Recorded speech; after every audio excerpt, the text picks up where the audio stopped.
দেখুন মানবিক কাজে উমর ভাইয়ের ফ্যানদের বাধা। উমরের কিছু ফ্যান ফলোয়ার আর ঠাকুরগাঁও আসছিলাম, ফান্ড কালেক্ট করতেছি, মানবিক কাজ করতেছি, বাট তারা আমাদের এখানে ডিস্টার্ব করছে, ইনক্রেট করছে। আমরা 22,000 টাকা তুলতে পারছি, এখানে হয়তো লাখ খানিক টাকা বা আর 100 টাকা বেশি তোলা যেত। এন্ড উমর এটার মধ্যে জড়িত। হয়তো ঠাকুরগাঁও আসছে, পোস্ট দেখছে, তার কিছু ফ্যান ফলোয়ারকে বলছে যে বিলাল ভাই যাচ্ছে অথবা যাবে, ডিস্টার্ব করো যাতে কাজ না করতে পারে। আমি বলতেছি আগামী 24 ঘন্টার মধ্যে উমরের ফ্যান ফলোয়ারদের দৃষ্টি আকর্ষণ করছি। ওরা কি করবে জানি না, বাট উমর যদি এটা নিয়ে কথা না বলে, মাফ যদি না চায়, ফ্যান ফলোয়ার গাজীপুর ছাড়া বাকি 63 জেলায় উমর বয়কট। এন্ড এর পরবর্তীতে উমরের সাথে যদি কিছু হয়, দর্শক বিলাল দায়ী না, কারণ দর্শক বিলাল মানবিক কাজ করবো, তার ফ্যান ফলোয়ার যদি এইসব কাজে বাধা দেয়, উমরের জন্য বাকি 63টা জেলা আমি বন্ধ করে দিতে পারবো। এটা লাস্ট ওয়ার্নিং, উমর, এটা তোমার জন্য লাস্ট ওয়ার্নিং।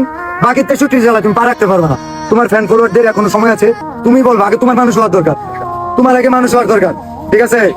আগে তোমার মানুষ হওয়ার দরকার। আমি 24 ঘন্টা সময় দিলাম, না হলে বাকি 63 জেলায় উমর বয়কট, উমর বয়কট, উমর বাকি 63 জেলায় মানবিক কাজে যে বাধা দেয় ঠাকুরগাঁওর পোলাপানেরা, উমর বলে দিচ্ছে, না হলে ঠাকুরগাঁওর পোলাপানের স্পর্ধা হয় না। আমাদের সাথে কথা বলতে একজন যদি বলে আমার যদি কোনো ফ্যান ফলোয়ার মানবিক কাজে বাধা দেয়, সেটার দায় আমার নিতে হবে। উমর 24 ঘন্টার মধ্যে মাফ চাইবে তার ফ্যান ফলোয়ার ঠাকুরগাঁওর যে ঘটনা হয়েছে।